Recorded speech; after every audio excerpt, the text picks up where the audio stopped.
O Crime do Padre Amaro, baseado na obra do grandioso Eça de Queiroz.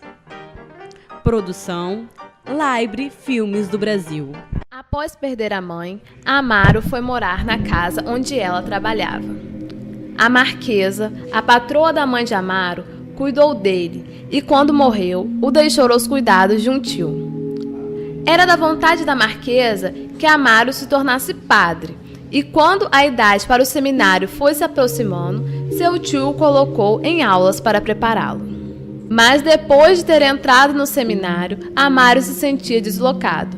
Planejavam fugas, perdendo o sono à noite, desejando mulheres e se enchia de curiosidade sobre como seria aquela linda mulher virgem e tentadora. Depois de se formar, Amaro vai a uma cidade chamada Leiria cuidar da paróquia. Em Leiria, o jovem padre aceita a sugestão do cônego Dias para morar em um quarto alugado na casa da senhora Joaneira, com quem Dias mantinha um caso, auxiliando em troca nas despesas da casa.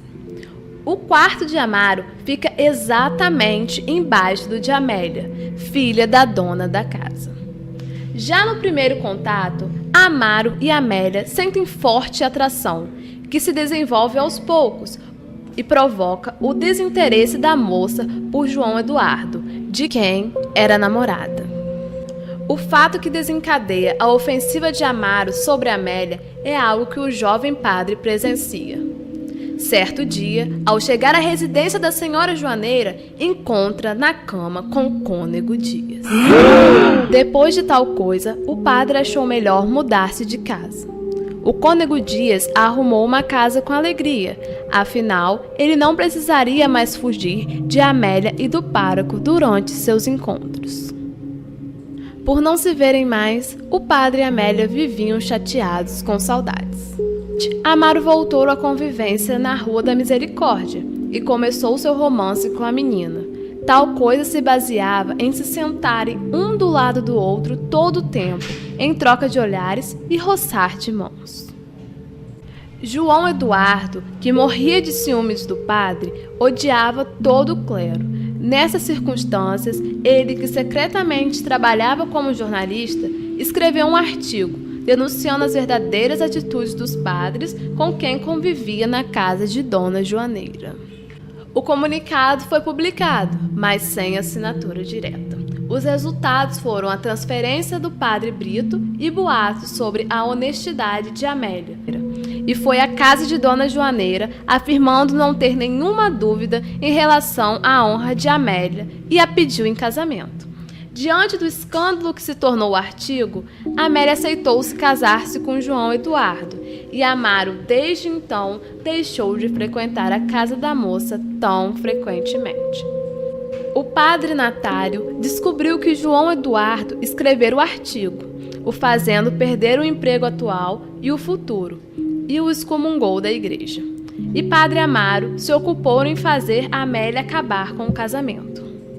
Para facilitar a sedução, Amaro se torna o confessor de Amélia, o que revolta João Eduardo, levando a dar um soco no pároco na rua.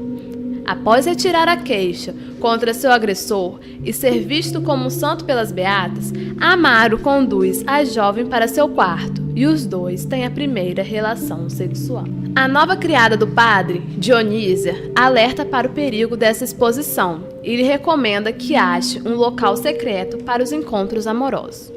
A solução é a casa do sineiro da igreja, o tio Ergueles, que vive com a sua filha deficiente, Antônia, a Totó. A desculpa para os encontros é a preparação de Amélia para se tornar freira e também ler textos religiosos a Totó. E a paralítica contou ao padre que os dois subiam ao quarto e davam risadas e que se podia ouvir o ranger da cama. O cônego foi falar com Amaro. No entanto, ele, quando morava na casa de Dona Joaneira, teve a oportunidade de ver o cônego com a senhora. E assim, os dois, em um laço de camaradagem, se calaram e passaram a se tratar como sogro e genro. Amélia então engravida, o que leva Amaro ao desespero. com o cônego Dias, decidem casá-la com João Eduardo quanto antes. Ela se revolta com a ideia, mas acaba aceitando, o que faz com que o padre amante sinta ciúme. Para consolá-lo, decidem então continuar os encontros amorosos após o casamento.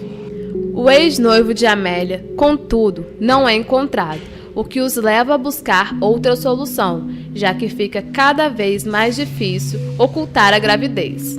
A histeria da moça aumenta, até que optam por enviá-la ao subúrbio para cuidar de Dona Josefa, beata, enferma, irmã do cônego.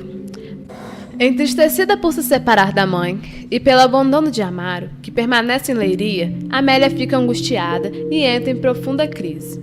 A situação é agravada pela censura de Dona Josefa. A jovem encontra consolo, então, no bom abade Ferrão. Ele ouve a confissão de Amélia e a aconselha a superar a atração que sente ainda pelo padre. Amaro, ao saber disso, cego de desejo e ciúme, procura mais uma vez Amélia, que não resiste e se entrega novamente. O abade, por outro lado, tenta inutilmente unir a moça com o reaparecido João Eduardo, que ainda está apaixonado por ela. Amélia entrou em trabalho de parto e Dr. Goldinho acabara descobrindo a gravidez devido às visitas à moribunda. Ele fez o parto. Nasceu um menino e Amaro levou para entregá-lo à ama, porém deixou claro que o queria vivo. Na mesma noite do nascimento, Amélia teve convulsões e morreu. Quando Amaro chegou, já era tarde, a criança estava morta. Amaro simplesmente voltou à paróquia, escreveu ao cônego falando da morte da menina e do filho e partiu para Lisboa, onde pretendia assumir nova igreja.